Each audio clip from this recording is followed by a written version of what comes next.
With the weather like it is, scratching out runs how you can. I know seeing some aggressive base running. Is that just kind of what you want to see from a game like this?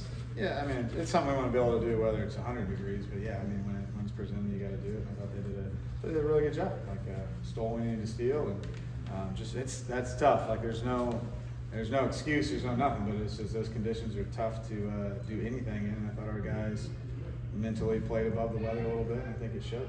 I think I know Jace was base running, but the coach sent him. He gets under the slide into the tag. Just that kind of aggressive base running. Is that something you want to be a hallmark of your program when you scratch out? Yeah, for sure. Whenever we can take an extra base, we're going to take an extra base. Always playing hard. That's number one. I think when you play hard and aggressive, you do things like that. So I was happy with that. Given the conditions, how impressive is what Gavin Rohovic did with that solo shot? Yeah, I mean it's hitting the ball in the barrel. Period. When you're up there like that, and then, yeah, it was he's got that kind of power though, right? He can get it, I think, at any time. He's got to hit it like that, like a loft homer to left. I'm not sure that's in play, but him hitting a liner like that, 2-0 count, getting a pitch you can do damage with. And, that's why I'm not giving a take sign there, because I know if he gets a pitch he can drive it. What did you see from Wyatt Hensler today, and how important is he to your offense? He's huge. He's huge to be behind Jason. That's who he is. I mean, I think, even on Sunday he lined out a couple times in some tough conditions, but he's a tough at bat, tough kid, tough at bat, and he's a really, really good hitter. So it's an awesome guy to have in the middle of our order. That 2-3-4 spot, they got it going there a couple of those times when Travis was talking about sending first to third. Just what can that little trio in particular do for you guys if they can consistently back each other up with that good at bats? Yeah. I mean, you always want to be strong in the middle with those guys. They're all veteran bats. They're all guys with a ton of time under their belt.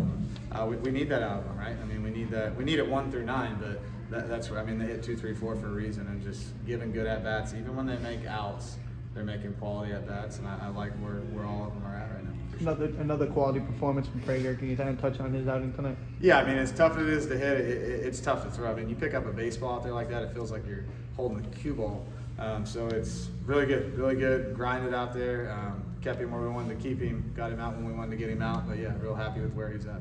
What was said? Do you know what was said between J.K. and Prager in the second inning? I do not. Bases loaded, got out of the I think he went out there, gave him a breath. Just take a deep breath, pitch to pitch. Like Ryan, I think just give him a little bit of a second to get a hold of him. Just really with Ryan, you're not gonna say too much except for hey, deep breath, you're good. Continue to attack the strike zone. I thought you meant after the inning. Sorry. What's it say to him though to get out of the multiple jams that he got into during his 5 innings? Yeah, and some of those, were just a little bit of luck. And we played into him a little bit, but just who he is. I mean, he just pitches. He's not worried about who's on base, depending on the situation, but he's just making every single pitch, and he commits to every single pitch, and it doesn't matter the situation. How ready are you to play a baseball game in normal conditions? No, I want it to be cold tomorrow. That's what we want. That's what we're going to get. So, no, I mean, obviously, yeah. I mean, that's cool, but right now, we all got to keep that mentality of cold. But yes, I'm with you. We're looking forward to the future, but tomorrow I'm ready to get cold again and get a win on our belt, hopefully. What about availability for Moss and Rudis moving forward the rest of the week? Yeah, Rudis, he should be good. I think possibly on Sunday. Moss, we'll see. I think probably more of a Sunday situation, depending on each guy bounces back different. So kind of depend on how they feel a little bit, but tomorrow will be up in the air for Rudis, and then Rudis should be good for Sunday, and Moss, we'll see kind of where we're at when we get there. Brad got a little bit longer of a run today. Yeah. 2 innings. What you like from what you saw from him? He's got good stuff. He competes. I mean, I think he hit 2 guys or something like that. So his ball just kind of got away from him. I liked how he was. His stuff looked really good.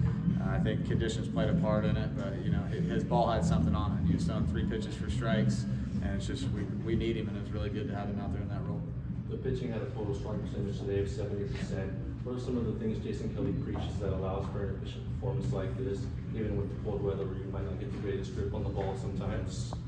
Yeah, I mean it's just really the weather is the weather, and it's no excuse. And I think if you make it a thing, it becomes a thing, and that was our message before the game. Like try to take the positive out of it. You get to play baseball, and I think they just do a really good job of attacking the strike zone early in the count. And just trying to throw strikes. There's no really secret sauce, but it's really just how they train every single day. Like they're trying to attack the zone, and elements don't matter, conditions don't matter.